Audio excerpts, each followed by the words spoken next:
Okay, Assalamualaikum and good afternoon everyone. Boleh dengar tak suara saya?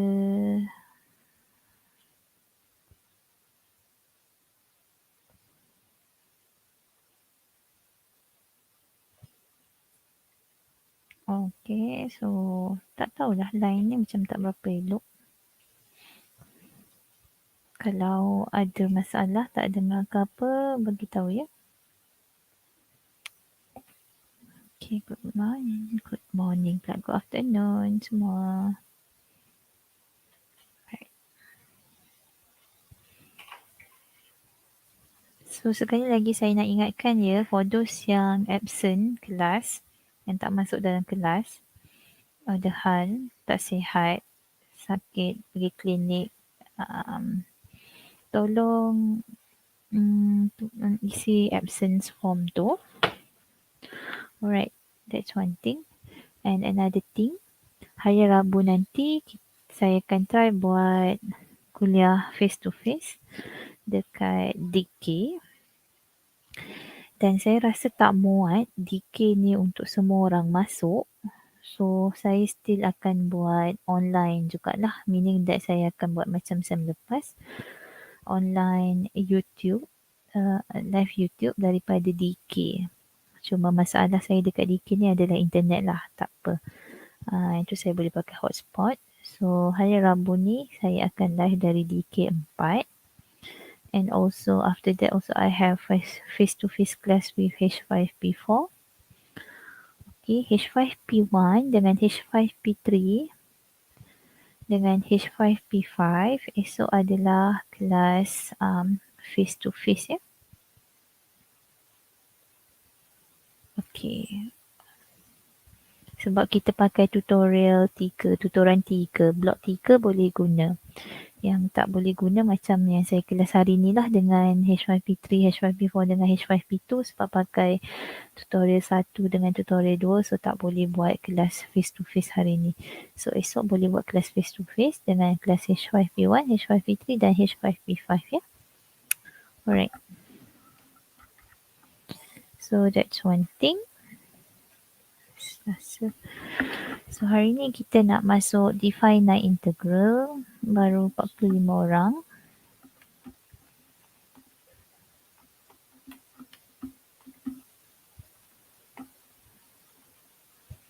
Okay, boleh kita teruskan lah kot ya. Kalau ada apa-apa masalah, tolong just comment je dekat sini.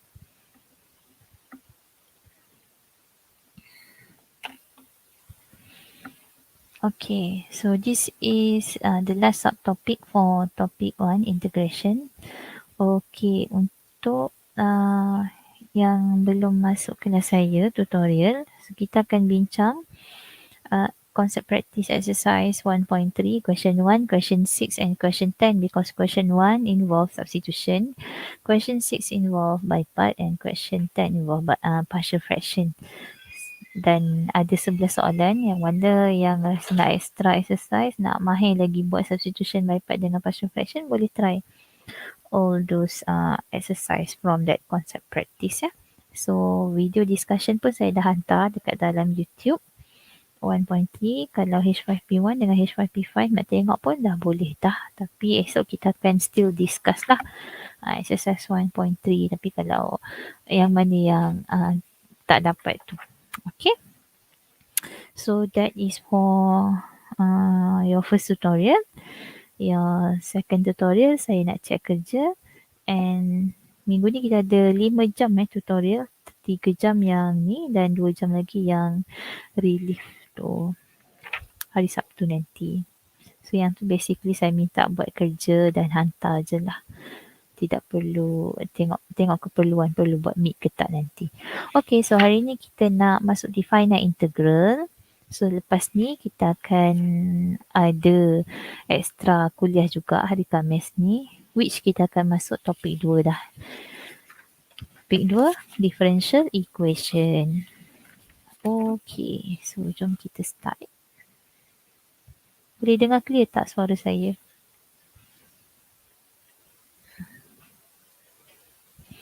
Okay, 1.4 definite integral. So untuk definite integral ni, Ha,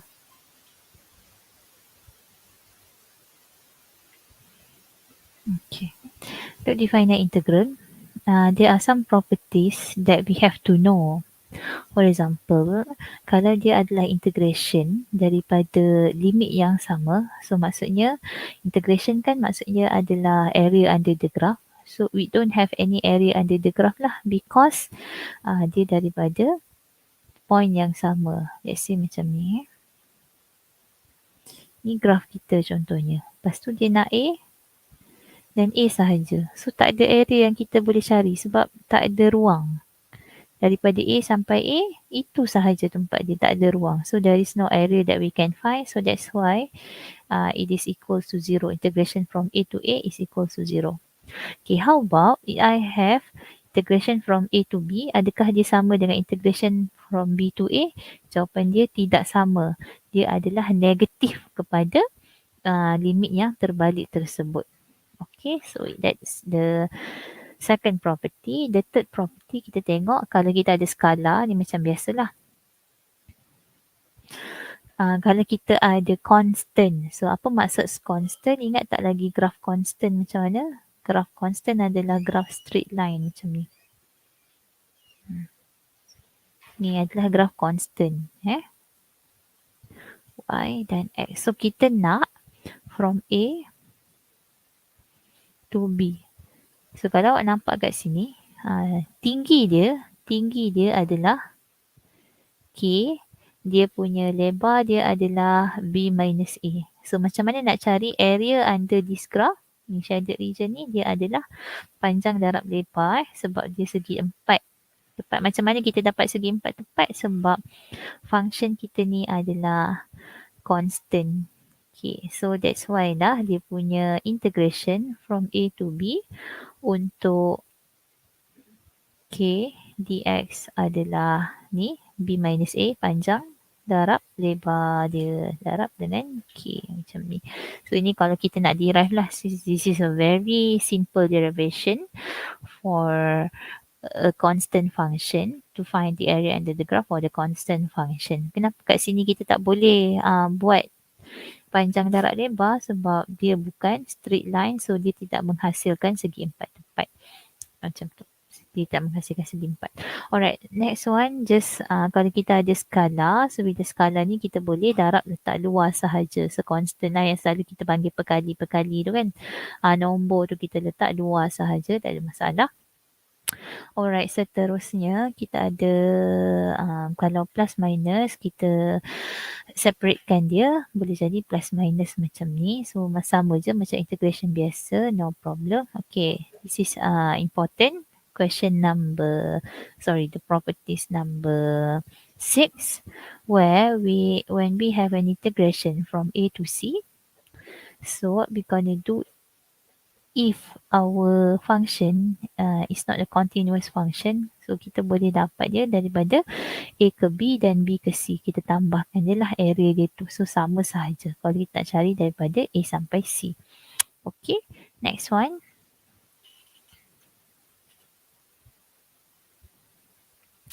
Okay, dia cuma cakap kalau function tu positif for x between to A dengan B, so dia punya integration pun akan jadi positif juga. Maksudnya kalau tengok daripada graf, so what is your fx? Fx ni ni lah y kan. Kalau fx bahagian positif, maksudnya di bahagian atas kepada paksi x ni. So atas paksi x ni. So kalau function kita tu adalah function yang positif, so integration dia pun yang kita akan dapat, area yang kita akan dapat pun positif jugalah. Okay, so that is the some of the properties that you have to know, okay, for a function, integration of a function which involve the finite integral. So kita tengok dekat sini. So yang ni tak payah kira pun, kita tengok dia punya limit adalah sama 3 to 3 for fx dx. The answer is 0. As easy as that. Okay, sebab apa? Sebab dia punya limit tu sama. Okay, how about this one? Okay, dia tak bagi kat kita function ni apa, fx ni apa. Dia cuma bagi information, integration from 1 to 3 for fx is equals to 5. Integration from 3 to 8 adalah 10. Dan dia suruh kita cari integration from 3 to 1. So kalau awak nampak dia adalah terbalik daripada yang ini, so ini adalah sebenarnya negatif 3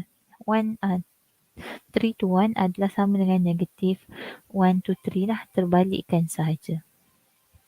Ada tak integration from 1 to 3 fx dx? Ada 5, so jawapan dia adalah negatif 5. Alright. 2 fx dx, so kita boleh keluarkan 2.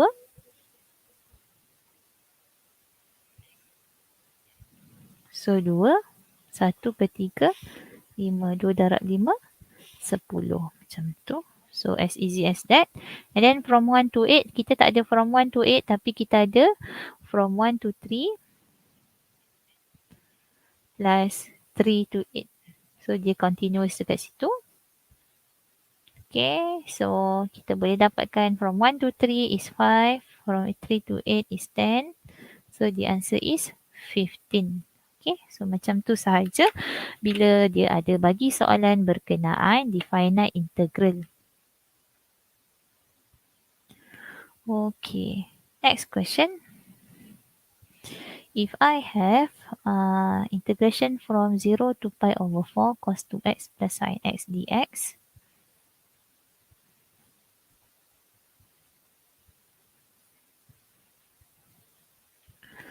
Okay, so kita nak kena integrate dia lah. Cos 2x integrate dapat apa? Okay, cos 2x, cos integrate dapat sin. Sin 2x. Ingat angle tak berubah, tapi kita kena bahagi dengan differentiation of angle. So over 2 plus sin x integrate, kita akan dapat negative cos x. Negative cos x. So kat sini jawapan dia minus cos x. Okay, sebab kita dah integrate dua-dua, dah tak ada dah tanda integration tu, dan kita kena substitute dia punya limit pula. Had atas dengan had bawah. So tengok betul-betul macam mana kita nak substitute limit. Sebenarnya kita ada sin pi over 2 minus cos pi over 4. Okay, ini kita substitute yang limit pi over 4. Ni. Bahagian ni kita substitute limit pi over 4 macam tu. Right. Okay. And then kita nak substitute limit kosong pula. Okay, jangan suka hati kata, oh kalau substitute kosong dapat kosong lah. Tak boleh sebab kita main dengan trigo. Bila trigo, cos 0 is actually 1. Okay, so masukkan betul-betul. Sin 2x is 0. Sin 2 times 0, sin 0 is 0. 0 over 2 minus cos 0 is 1. Like that. Okay. So ini yang kita masukkan kosong.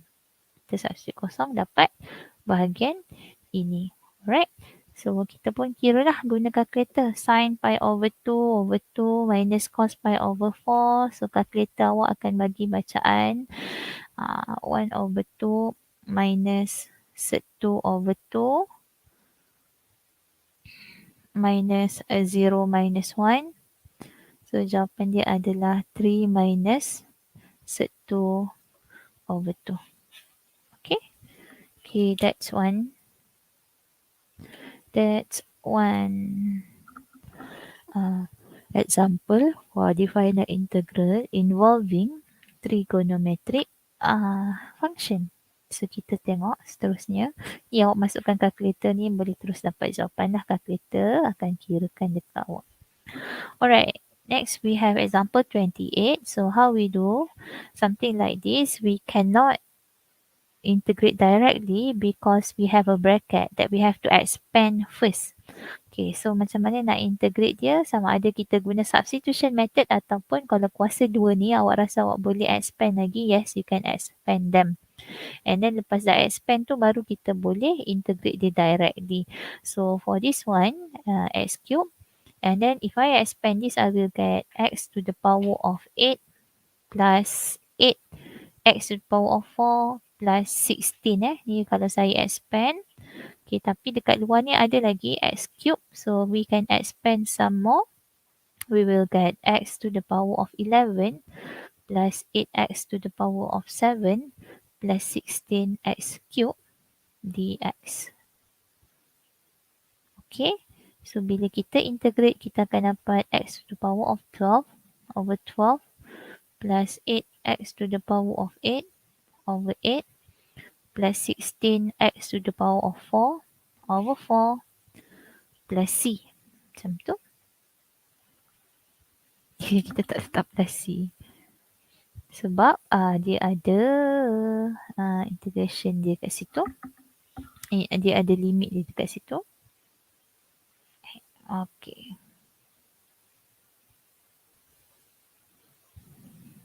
Okay, yang ni boleh orang kata apa, simplify dia sebab 8 bahagi dengan 8 dapat 1. 16 bahagi 4 dapat 4 lah, letak ke atas je.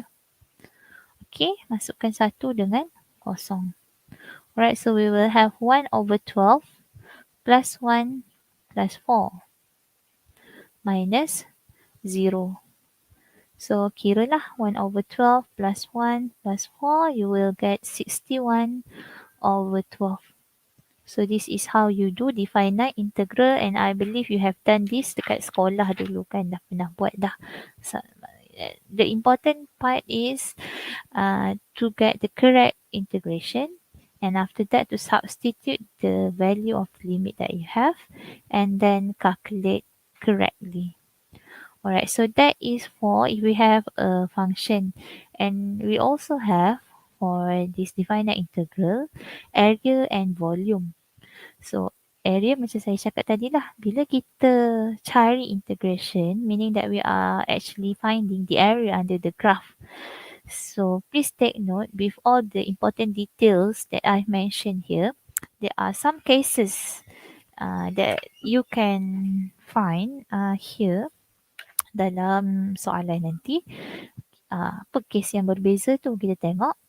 We can find the area of a region bounded by a curve and the x-axis. Bila dia sebut the region bounded by the curve and the x-axis, maksudnya dia melibatkan curve tu dan juga x-axis ni. Okay, maksudnya limit tu berada di x-axis dan area yang kita nak cari pun with respect to x-axis lah. Okay. Dan x-axis ada dua. It's either dekat atas x ataupun dekat bawah x. Okay, so area cannot be negative. So kalau awak dapat yang bawah x pun, kita akan letak dia modulus. So please be careful when you have area under the graph. We have to determine whether dia adalah positif ataupun negatif, because area sentiasa positif. Kalau awak dapat area dia negatif pun, kita moduluskan dia so that the area will be positive. Okay, and then there's an important note here. It is important to sketch the graph of the given curve in order to identify whether part of the graph required areas lies below the x-axis ataupun dekat atas x-axis ataupun dekat bawah x-axis. Sebab kalau dia dekat bawah, nanti awak akan dapat jawapan dia negatif. Lepas tu awak nak tambah dengan yang atas, nanti dia cancel off ke apa, salah sebab nanti awak tolak. So nak tengok area tu, area sentiasa positif. Saya kata walaupun dia negatif, kita kena moduluskan dia lah. Okay, so that is why sketching the graph of the function is very important to see the area tu dekat atas ke dekat bawah. Okay, so we can also find the area region bounded by the curve and the y-axis. So kalau tadi kita with respect to x-axis, so kalau with respect to y-axis macam ni lah. Okay, dan limit dia berada dekat y-axis. But we cannot integrate with respect to y, tapi kat function dia pun kena y juga, tak boleh. Function dia kena x lah instead of y. So kalau integration of fx ni dx, so maksudnya integration with respect to y, kita kena pakai function yang with respect to y jugalah. So ini kita panggil dia sebagai y, ini kita panggil dia sebagai x. Okay, so yes, This is how you find the area of a region bounded by the curve and the y-axis. Okay. Pun sama juga. Kalau awak dapat yang belah kanan graf tu, kita akan dapat area dia positif. No problem. Kalau awak dapat yang belah kiri, area dia akan jadi negatif. So there will be problem kalau awak tak positifkan dia lah. Okay, so itu case yang kedua for the area. And case yang ketiga adalah how if the area bounded by two curves. So kalau tadi kita main dengan satu curve dan juga x-axis ataupun y-axis sahaja. But it can also be that we involve two curves here. Satu yang ke atas, satu yang dekat bawah. So easy thing to remember adalah atas akan tolak yang bawah, kanan akan tolak yang kiri untuk dapatkan dia punya area under the graph of the region bounded by these two curves. Okay. So let's move on to the example 29. If I have this function y equals to 1 over x, tapi dia nak daripada 2 sampai 4 sahaja. Dia kata find the area of the region bounded by the curve and the x-axis. So dekat mana area of the region bounded tu, kita kena tandakan it should be here lah. So this is the shaded region of the area bounded, area yang kita nak cari tu So area is actually integration from 2 to 4 your function y dx. So in this case, our y is equals to 1 over x.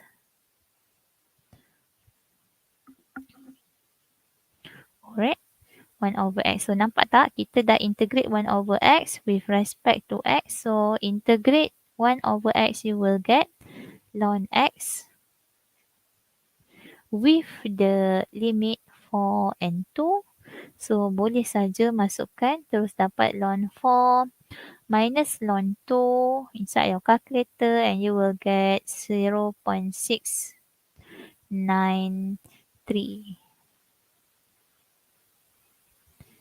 0.693 correct to 3 decimal places. So this is area, so it should be unit square lah. So maksudnya area yang kita nak cari ni adalah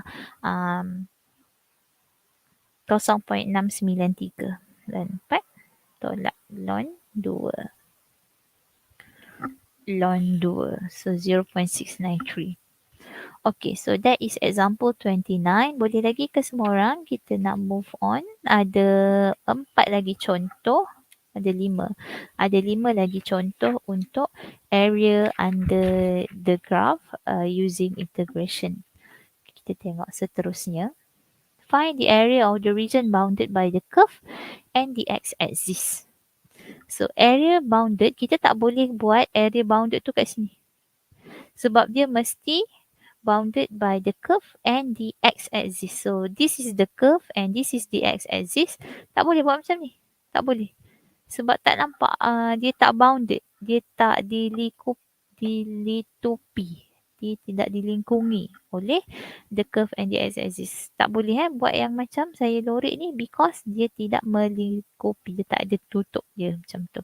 So dah shade kan dah dekat situ the area of the region bounded by the curve and the x-axis as shown in the picture below. So nampak this is the shaded region yang kita nak cari area je. So how do we find the area under the curve from 1 to 3 for this function? So it's very easy. You just use the integration punya formula for this particular function x squared minus 4x plus 3 from 1 to 3, meaning that we just have to integrate them x cubed over 3 minus 2x squared plus 3x. So we don't put plus c here because we have our limit which is 1 dengan 3. Okay, and then we substitute the limit, you will get integration of 1 over 3 minus 2 plus 3 is 1. 1 over 3 plus 1.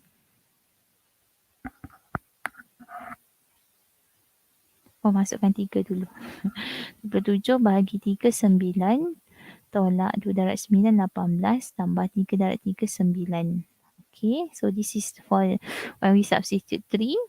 Okay, nanti kalau kita substitute 1 pula, kita akan dapat minus 1/3 minus 2 plus 3. Minus 2 plus 3. Alright, so here we will get the answer. 9 minus 18 plus 9 is negative 18.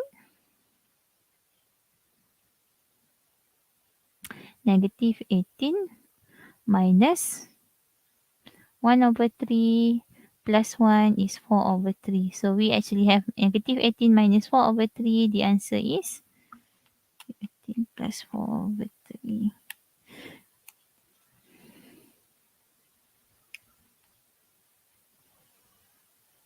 9 tambah 9 lah. 9 tambah 9, 18. Oh, so jawapan dia ni kosong. 0 minus 4/3. So the answer is negative 4/3. As I said just now, area cannot be negative. So kalau awak perasan kenapa kita dapat area negative? Because the shaded region, the area bounded by the curve and the x-axis tu dekat bawah line x ni. So that's why kita dapat area dia negatif. So kalau tiba-tiba awak dapat area dia positif kat sini, salah lah. Kan? Sebab dia punya kawasan tu dekat bawah paksi X ni. So this area should be negative and we get the answer is negative. So macam mana nak positifkan dia? Remember, as I said just now, kita sentiasa letak modulus supaya area tu adalah positif. Alright. So the answer is 4/3 unit squared. So as easy as that. Okay.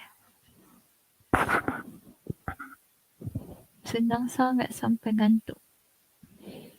Find the area of the region bounded by the curve and the y-axis. So dia nak y-axis, so please be careful with what the question wants. The question asks you to find the area of the region bounded by the curve and the y-axis. Y-axis, so dekat sini lah. Y-axis.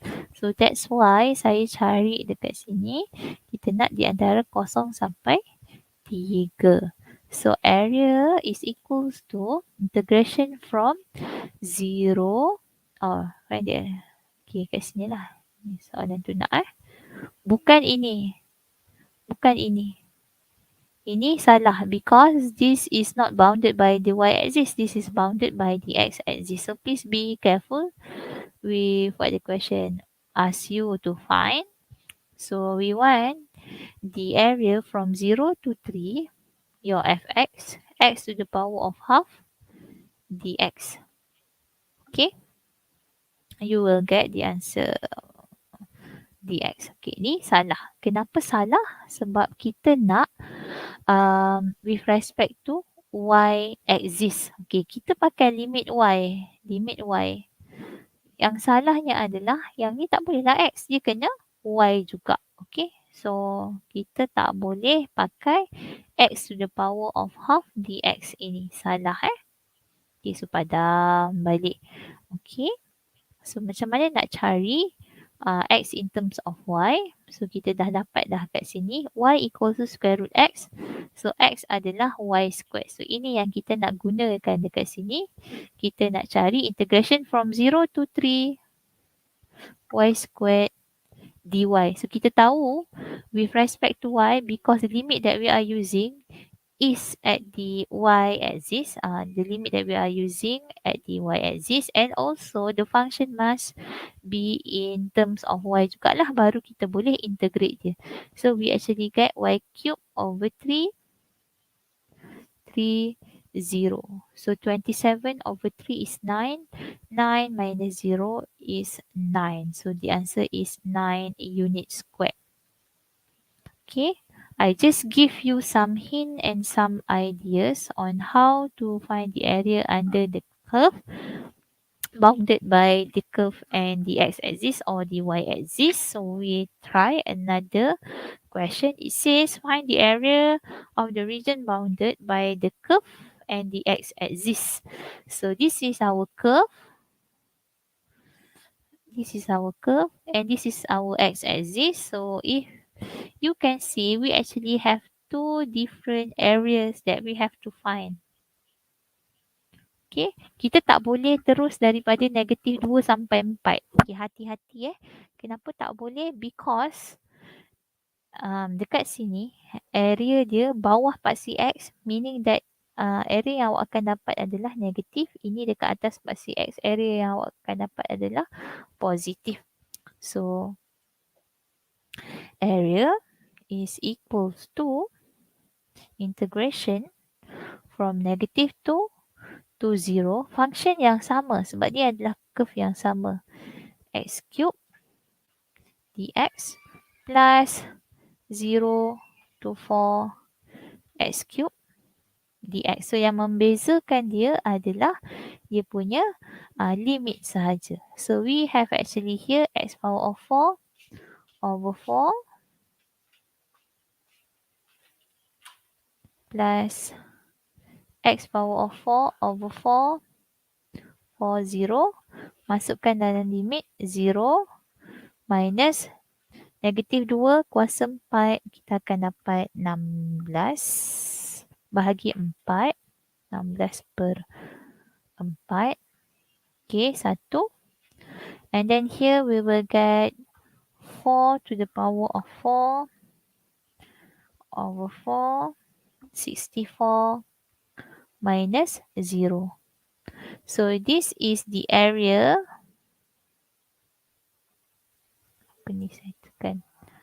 So this is the area untuk square root integration from negative 2 to 0 x cube dx. So this is the area which is negative 16 over 4.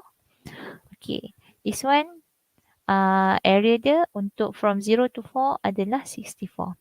Okay, this is where this question can go wrong because you didn't put the negative, the modular sign. Okay, so kalau awak perasan dekat sini, kita dapat dia punya area adalah negatif and as I say, area tak boleh negatif. So dekat sini sepatutnya 16 per 4 lah, bukan negatif 16 per 4. Negatif 16 per 4, negatif 4. Okay, it should be positive 4. 4 plus 64, the answer is 68 unit squared. Macam tu So kena ada modulus dari awal menunjukkan bahawa dia adalah positive value untuk area tersebut. So that is question number 32. Please try and do it by yourself. The most important thing about this area is that kita kena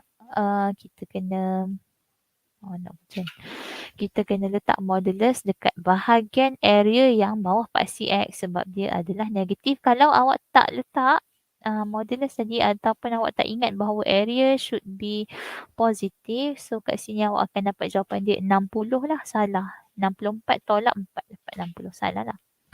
Alright, so the next one dia kata find the area of the region bounded by these two curves. So dua-dua curve ni berada dekat atas x-axis as I said just now. Macam mana kita nak cari the area or the region bounded by these two curve? Yang atas akan tolak yang bawah. Okay, so the area adalah yang atas which is negative x squared plus 4, graf masam tu, minus yang bawah ni atas, yang bawah. Okay. Okay, minus x squared plus 2 dx. But your problem here is you tak tahu nak letak limit dia sebagai apa. Ada orang dia main letak je limit dia negatif 2 sampai 2. Salah. Negatif 2 tu dekat sini. Negatif 2 dekat sini. Yang kita nak tengok dekat sini. This is where the curve intersect and this is where the area of the region bounded starts and finish. So bukan yang dekat sini. Bukan dekat situ Dia dekat intersection point. So that's why dekat dalam kotak ni saya minta cari dulu what is the intersection point between these two graphs. So macam mana nak cari intersection point? We can equate them. X squared plus 2 is equals to negative x squared plus 4. So kita boleh dapat kat sini 2x squared equals to 2. So x squared equals to plus minus 1. So maksudnya betul lah kat sini 1, dekat sini negatif. Betul lah dapat dua value of x tu kan, satu positif, satu negatif. So the area that we actually want to find is from negative 1 to 1. Okay, yang atas tolak yang bawah. So semua dah maklumat dah ada. What we can do now is we can simplify them dan boleh dah kita buat integration 4 minus 2 is 2. Okay, negative 2 x cube over 3 plus 2x. Masukkan 1 dengan negative 1. So negative 2 over 3 plus 2 minus 2 over 3 minus 2. So what we gonna get is 8 over 3 negative 2. Okay, kita akan dapat 8 over 3 unit squared. Macam tu ya cara buat dia. Okay, so this is the area of the region bounded by the two curves. So siapa yang dah tengok sebelum ni, saya punya nota yang penuh tu, saya bagi masa awal-awal dulu untuk awak salin 1.1 dengan 1.2 should be no problem lah. Dia dah tahu dah macam mana nak buat. Dan dekat sekolah hari tu pun dah belajar. So before we finish for today, let us do the last example. So this one, we actually have the area of the region bounded by these two curves. Satu straight line, satu lagi graf kuadratik. Dan macam saya kata tadi, senang cerita bila dia melibatkan dua curve yang berbeza, the region bounded by these two curve adalah yang atas tolak yang bawah. So this is the atas one, this is the bawah one lah. So first thing first, we have to know what is the limit that we going to use. Dalam ni dia dah siap-siap dah bagi dekat kita. We actually have from 0 to 5. And we have the upper graph is x dx minus from 0 to 5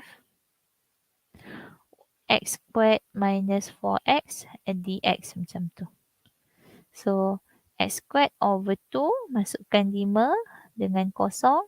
Dan kat sini, x cube over 3 minus 4 x squared over 2 which is 2x squared. And then masukkanlah 5 dengan kosong kat situ. Kita nak tolak yang atas tolak yang bawah. So you will get here 1 to 5 over 2 minus 0 minus 1 to 5 over 3 minus 2 kuasa saya salah buat kat mana. Betul. Betul. X kuasa 3 per 3. Oh, dekat sini. Ni X kuasa 2 per 2. Dekat sini pun X kuasa 2 per 2. Tak ada masalah. Okay je. Oh, patutnya dekat sini dah boleh simplify dah. Kat sini 5X je. Okay, anyway. 5 kuasa 2, 25 per 2. Tadi 3 ni saya pergi darab dah dengan yang atas. Okay, tak apa. Okay, macam saya kata, siapa yang dah ada nota saya yang lengkap sebelum ni, dia sepatutnya dah boleh salin saja daripada nota saya tersebut. 50. Okay, minus 0. So, we actually have 25 over 2 minus 125 over 3 plus 50. So, the answer is 125 over 6 unit squared. Alright, so senang sahaja kalau dia melibatkan area that bounded by these two curve. Yang atas kena tolak yang bawah. So itu untuk definite integral involving area. So we also have definite integral involving volume. So yang ni kita sambung dalam tutorial sahaja. And then we have finished topic 1. So we are going to move to topic 2 untuk lecture hari Rabu nanti, insya-Allah. Okay, yang volume nanti kita bincang dalam tutorial sebab dia konsep yang sama sahaja macam area, cuma dia ada pertambahan dari segi formula tersebut. So I think that's all everyone. Thank you for today. Latihan untuk area untuk definite integral. So tolong buat exercise, concept practice exercise 1.4 page 8.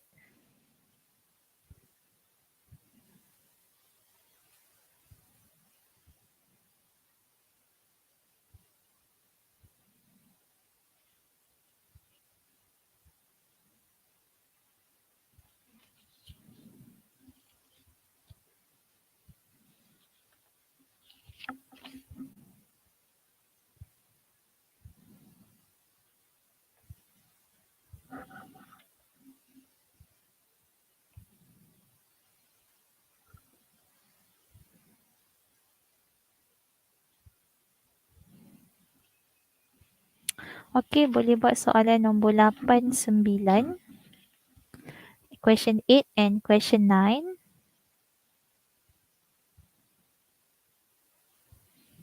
And also 11, 12 and 13. So 8, 9, 11, 12 dan 13. Itu latihan untuk exercise 1.4. Alright. So dah tak ada apa-apa. Apa-apa boleh tanya saya dekat Telegram ataupun boleh tanya saya dekat discussion tutorial lecture hari ini. So itu sahaja daripada saya. Thank you everyone. Have a nice day and Assalamualaikum.